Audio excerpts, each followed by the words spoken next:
Baik, apa kabar saudara? Berjumpa lagi bersama saya dalam Sapa Redaksi On Location. Nah, untuk itu, saudara, saya ingin menjumpai Bapak Ki Dewa Agung Gede Lidartawan selaku Ketua KPU Provinsi Bali. Kita ingin mengetahui bagaimana kesiapan dan rencana-rencana kerja terkait dengan tahapan-tahapan menuju Pilkada 2020. Adakah hal-hal baru terkait dengan masa pandemi COVID-19 yang sekarang sedang kita hadapi bersama. Untuk itu, tetap bersama saya dalam Sapa Redaksi On Location.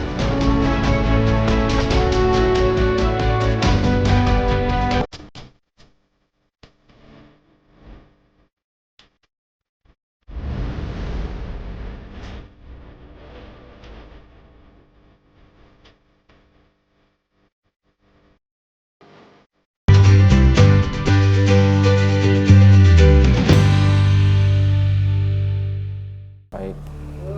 Aduh, Om Swastiastu, Bli Gung. Apa kabar, Bli? Sehat ya, Bli? Astung Karung ya? Siap. Baik. Nah, saudara, seperti di awal tadi saya sampaikan, sekarang saya sudah bersapa atau menyapa Bapak Dewa Agung Gede Lidartawan selaku Ketua KPU Provinsi Bali. Kita ingin mengetahui bagaimana perkembangan terakhir terkait dengan pelaksanaan dari proses-proses tahapan-tahapan pilkada yang memang akan dilaksanakan di bulan Desember.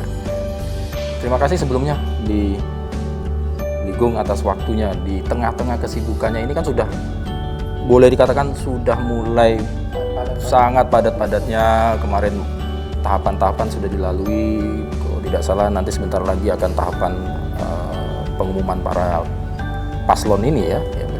Cuman kalau dari awal bisa dijelaskan di Gung sekarang ini tahapannya seperti apa sih, sudah pantauan dari KPU Provinsi melihat dari kesiapan dari para 6 kabupaten ya di Gung. Bagaimana kalau secara umum? Satu kota. Silakan. Terima kasih. Jadi perlu disampaikan bahwa tahapan demi tahapan sudah kita lakukan dengan baik. Tentu dengan berkoordinasi dengan semua pihak. Ya. Ya, yang kebetulan di Bali ini seluruh stakeholder di luar penyelenggara itu juga mendukung sangat baik, terutama pemerintah daerah masing-masing kabupaten kota dan juga kita. Sampai saat ini tentu yang dulu kita ada permasalahan tentang anggaran yang belum 100% masuk, hari ini sudah beres semua. Semua anggaran dan juga anggaran dari APBN yang periode tahap kedua karena COVID ini itu sudah hampir sebentar lagi akan masuk ke rekening kita. Sudah diblokir anggaran kita semua dan sudah tinggal masuk saja, mungkin minggu depan sudah beres semua. Nah, dengan begini maka semua tahapan kita pastikan akan bisa diselenggarakan dengan baik. Ya, karena supporting anggaran sudah oke. Kemudian SDM juga sudah ya, jadi sampai ke tingkat PPK PPS kita masih ada dan semua masih sehat ya. Walaupun 1-2 ada ini di masa pandemi ini wajar-wajar saja. Itu sudah kita tangani dengan protokol kesehatan yang pasti lengkap dan dibantu oleh pemerintah daerah. Seperti misalnya ada komisioner yang sakit dari misalnya bepergian dari mengecek kelengkapan administrasi daripada kandidat. Itu ada 1 orang datang dari Surabaya kemudian terpapar, ya kita lakukan dengan baik dan difasilitasi mereka sedang istirahat. Rata-rata semua dalam kondisi baik, tidak ada yang dalam kondisi dirawat di rumah sakit. Jadi semuanya baik sampai ke tingkat PPK PPS. Ini juga ya, sampai saat ini tidak ada pelaporan pada saat pemutahiran data kemarin, kemudian itu menyebabkan klaster baru oleh PPDB kita. Itu berarti bahwa apa yang kami lakukan diikuti oleh teman-teman sekalian. Kemudian sekarang tentu pada saat pencalonan, ini kami sudah menyertakan orang lain. Sebelumnya kami sudah wanti-wanti ya supaya jangan mengerahkan massa. Ini masa panjang. Nggak benar ceritanya kalau masa. Toh juga ceritanya ini semua sudah disiarkan live streaming. Jadi apa yang terjadi di dalam ruangan itu, dan memang salah satu wali kota di kota Denpasar yang pemilihan wali kota itu mendapatkan acungan jempol dari kementerian itu. Tertib. Tapi ini yang lain. Ya ini yang harusnya sama seperti yang ada di Denpasar, bagaimana caranya untuk melakukan protokol kesehatan ini ya. Protokol kesehatan pada saat pendaftaran. Nah nanti setelah kami koordinasi kemarin dengan Wakapolda, kemudian kita dengan seluruh stakeholder, dan juga di bawah Menko Polhukam kemarin kita melakukan rapat, itu sudah dipastikan bahwa besok ini pada saat penetapan pasangan calon, kemudian nomor urut itu dan seluruh tahapan berikutnya harus mengikuti protokol kesehatan. Tidak ada lagi alasan bahwa tidak akan bisa ditindak. KPU nggak bisa menindak, tapi yang bisa menindak Pol PP karena melanggar Perda tentang kesehatan masyarakat dan juga undang-undang tentang kekarantinaan kesehatan. Nah ini bisa diterapkan oleh kepolisian. Jadi jangan ragu-ragu karena mungkin karena kemarin belum ada pemahaman yang sama, akhirnya tidak berani ditindak. Kalau sekarang tindak saja. Nol arak-arakan, 0 orang yang mendampingi, hanya 5 orang yang boleh masuk ke KPU dan hanya itu. Tidak ada yang lain. Ya, jadi upaya-upaya ini memang dalam rangka apa? Dalam rangka kami tidak ingin membuat klaster baru. Baik, ini ditegaskan kepada paslon-paslon ini. Ya, bahkan hari ini itu sedang ada daring dengan seluruh stakeholder, seluruh KPU partai politik supaya jelas-jelas mengikuti itu. Ya, jangan lagi menunggu aturan yang lain, harus begini, harus begitu ya. Kalau memang itu kan, ini salah satu indikator juga bagi masyarakat kita. Masyarakat pasti harus bisa memilih mana pemimpin-pemimpin yang dari awal sudah taat. Bahkan kami akan bikinkan fakta integritas pada saat penetapan. Mereka akan menaati aturan protokol kesehatan yang ada. Ini wajib kami lakukan dalam rangka apa? Ini juga membuat mereka tidak akan melakukan itu. Karena selama ini kita baru kasih tahu, sudah disampaikan juga masih aja euforia yang notabene tidak dipentingkan, bahkan terbalik dengan apa yang sering mereka sampaikan.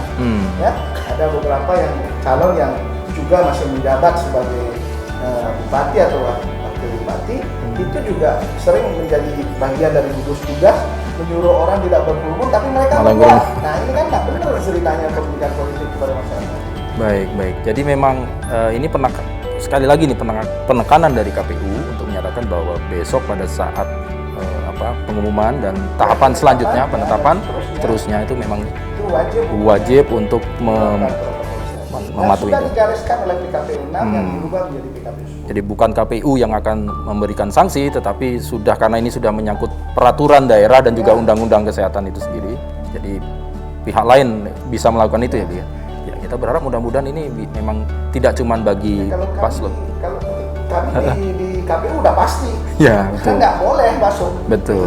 Tapi yang di luar ini jangan, karena pasti akan dibubarkan. Termasuk nanti peraturan-peraturan kampanye yang ada. Ini harus betul-betul ditekankan. Sekali lagi protokol kesehatan, marilah kita sama-sama. Sehingga saya kok miris mendengarkan ada bilang pemilu ditunda karena KPU. Ya. Ini kan nggak benar ceritanya. Begitu ya. Padahal tidak ada data yang realistik KPU itu melakukan klaster-klaster baru. Kalau memang mau penyelenggaraan itu 9 Desember kemarin, mari kita sama-sama ya memberikan contoh kepada masyarakat untuk melakukan protokol kesehatan. Kami sudah contohkan kemarin.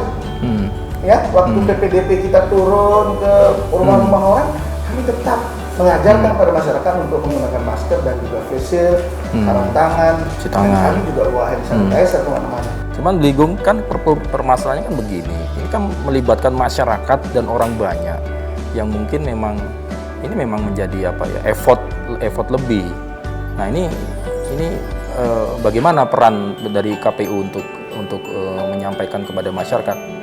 Sebetulnya kan bisa jadi paslon sudah menyatakan tidak boleh ikut, cuman yang datang ini kan, nah ini antisipasinya gimana sebetulnya? Sebenarnya balik justru kalau ada orang, itu kan pendukung saya, itu untuk mendisiplinkan pendukungnya aja nggak bisa, bagaimana mau jadi pemimpin wilayah?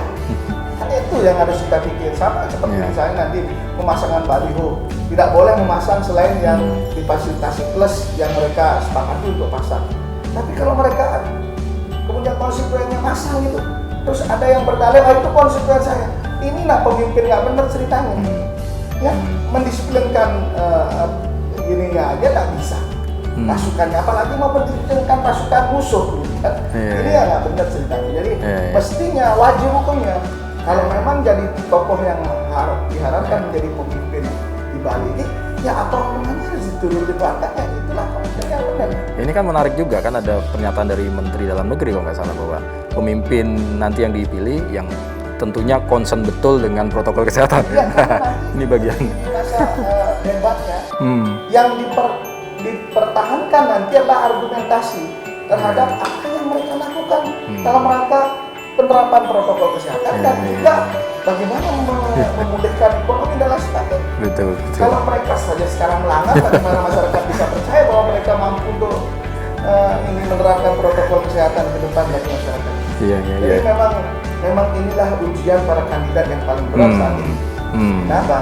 Bukan hanya meyakinkan warga untuk memilih dia karena dia mampu, tetapi dia juga harus memberikan contoh bahwa dia mampu melaksanakan protokol kesehatan dengan baik. Baik. Wah, menarik nih Bung ya. Tapi nanti kita teruskan lagi ke perbincangan kita pada pagi hari ini. Nah, saudara jangan kemana-mana, nanti kita akan lanjutkan Sapa Redaksi on Location bersama dengan Ketua KPU Provinsi Bali.